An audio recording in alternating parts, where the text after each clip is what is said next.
I'm 87 years old. Last night I told my wife the truth for the first time in 43 years, and I watched something in her eyes go quiet in a way I can't undo.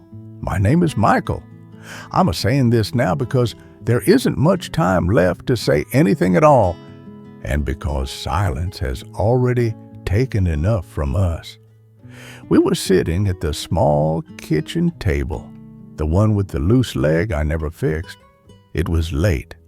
The house had that hollow sound it gets when you've lived somewhere too long and everyone you knew has stopped knocking. She was folding the same towel over and over, not really folding it, just touching it. I could hear my heart in my ears, not loud, just steady, like it had been waiting for this. I didn't plan a speech. I didn't soften it. I just said it. I said I had lied.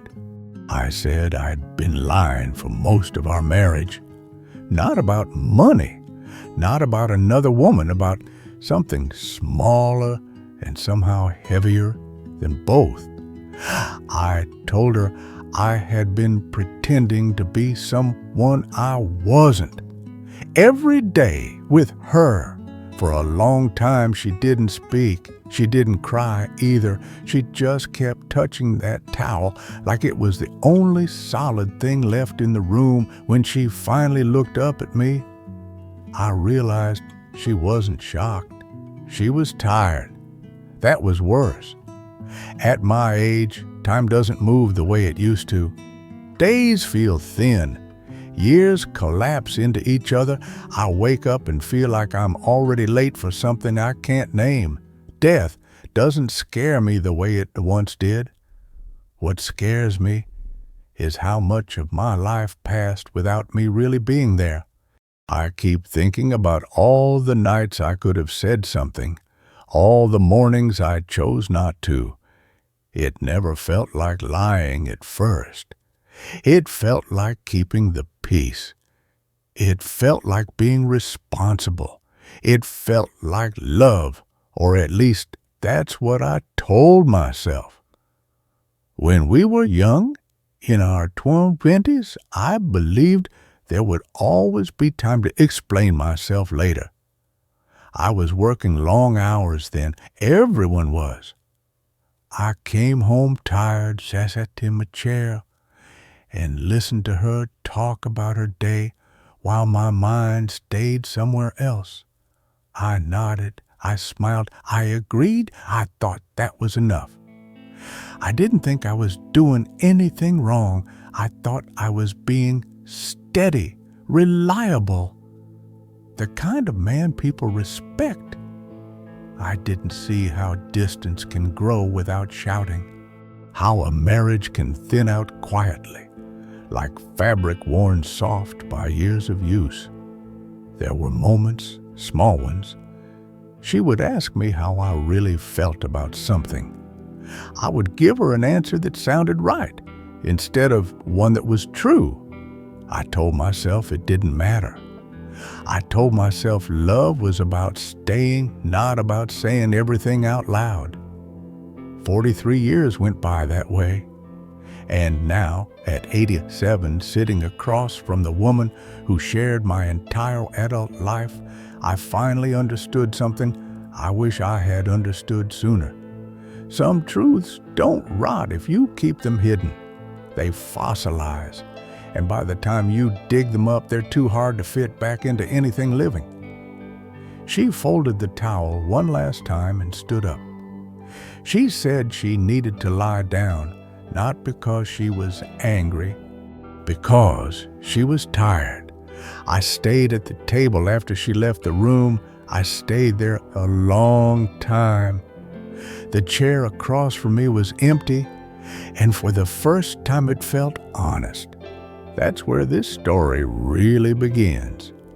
I slept in that chair for a while after she went to bed. My back locked up the way it does now, stiff and unforgiving. Age teaches you where every joint is. It also teaches you how many nights you've spent avoiding a bed because you didn't know how to face the person in it.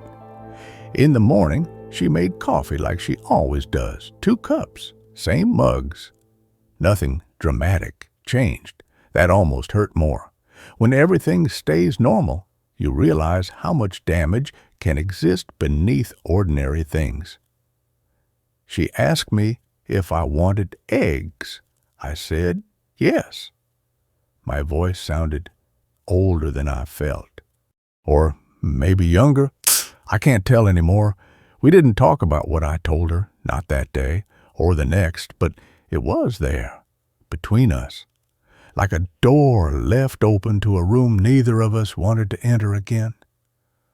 I have been thinking a lot about how all this started, about the version of myself I became without ever deciding to.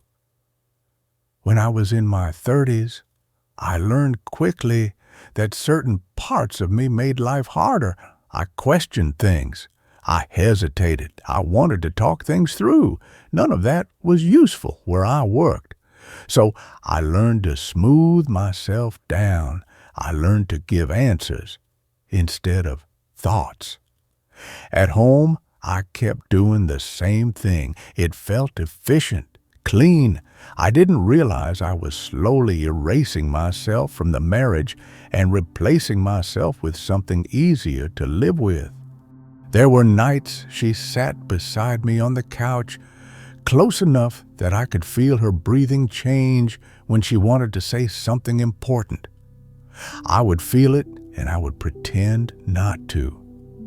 Not because I didn't care, because I was afraid that if I opened that door, I wouldn't know how to close it again.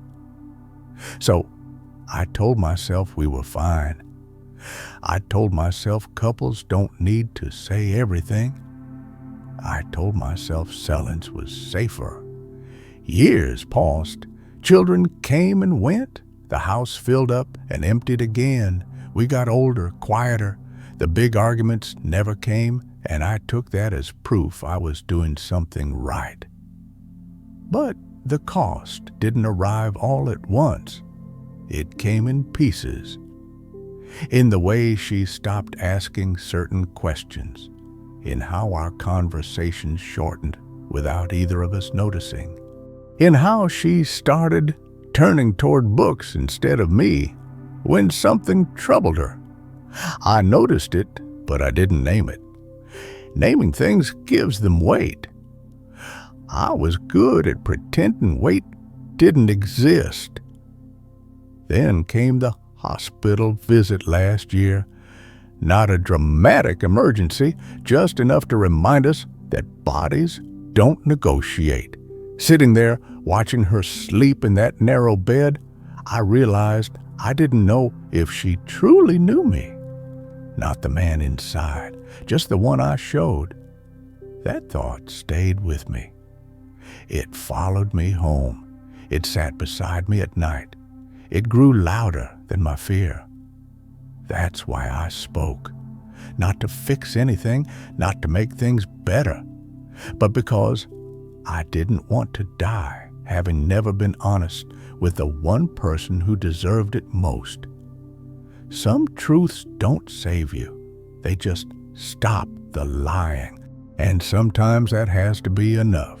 After I told her, I kept expecting a moment, a reaction, anger, tears, something that would let me believe this was a scene with a beginning and an end. But life doesn't work that way, not at our age. Things just settle differently, like furniture moved an inch to the left. You notice it every time you walk past. She didn't leave. That's something I'm grateful for, even if I don't say it out loud. We still eat together. We still sit in the same room at night. But there's a new quiet now. Not the comfortable one we earned over decades, a careful one. Like we're both aware that something fragile is between us, and neither of us wants to be the one to drop it. I keep thinking about the man I was when we met. I wasn't dishonest then. I was unsure. I didn't know who I was going to become. And instead of admitting that I slowly learned how to hide it, hiding became a habit. Habits become lives. There were chances to stop. There always are. I remember one afternoon in my 40s, we were driving windows down nowhere important to be.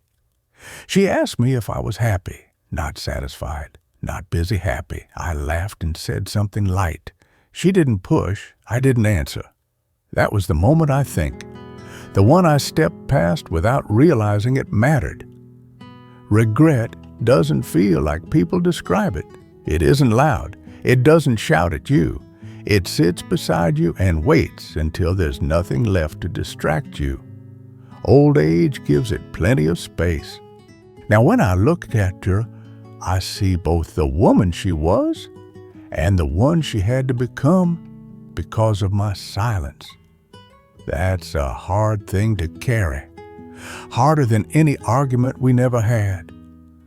I don't know what the next months or years will look like. I don't know if honesty at the end counts for much. I only know that lying felt heavier than telling the truth ever could. If you're listening to this, I'm not asking you to do anything. I'm not offering advice. I'm just saying that time moves, whether you speak or not. And silence doesn't freeze anything. It only lets things slip away unnoticed. I wake up each morning aware that my days are numbered, not in a dramatic way, in a quiet, factual one.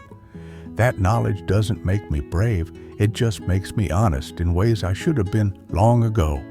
At night when the house goes still, I sit with what's left, with the woman I love, with the man I finally admitted I was, and with the understanding that some truths come too late to change the past, but not too late to be real.